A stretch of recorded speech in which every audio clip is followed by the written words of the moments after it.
अकबर बीरबल की कहानी। खाने के बाद लेटना दोपहर का समय था।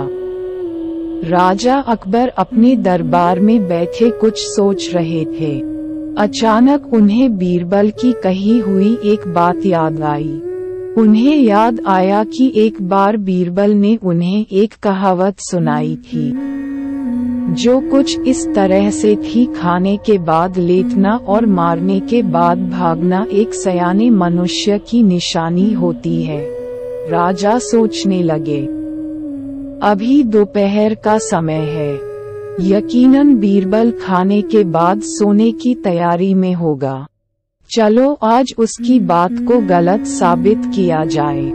ये सोचकर उन्होंने एक सेवक को आदेश दिया कि इसी वक्त बीरबल को दरबार में उपस्थित होने का संदेश दिया जाए। बीरबल अभी खाना खाकर बैठे ही थे कि सेवक राजा का आदेश लेकर बीरबल के पास पहुंचा।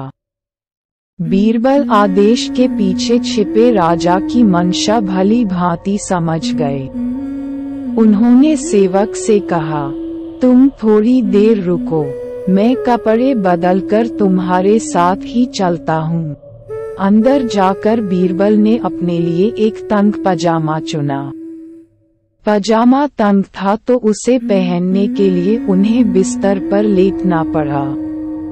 पजामे को पहनने का बहाना कर वे थोड़ी देर बिस्तर पर ही लेटे रहे और फिर सेवक के साथ दरबार की ओर चल दिए। दरबार में राजा बीरबल की ही राह देख रहे थे। उनके वहां पहुंचते ही राजा ने पूछा, क्यों बीरबल, आज खाने के बाद लेटे थे या नहीं?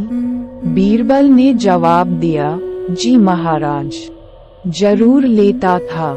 ये सुनकर राजा को बहुत गुस्सा आया। उन्होंने बीरबल से पूछा, इसका मतलब ये है कि तुमने मेरे आदेश का असम्मान किया। तुम उसी समय मेरे सामने क्यों उपस्थित नहीं हुए? इसके लिए मैं तुम्हें सजा देता हूँ।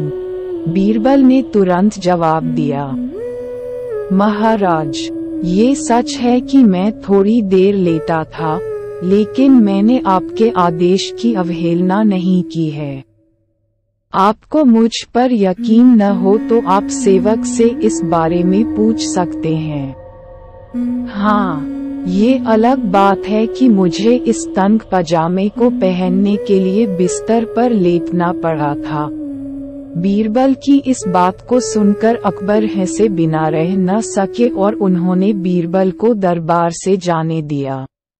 कहानी से सीख। इस कहानी से हमें ये सीखने को मिलता है कि परिस्थिति को भांपते हुए हमारे द्वारा उठाया गया एक कदम हमें अनेक मुसीबतों से बचा सकता है।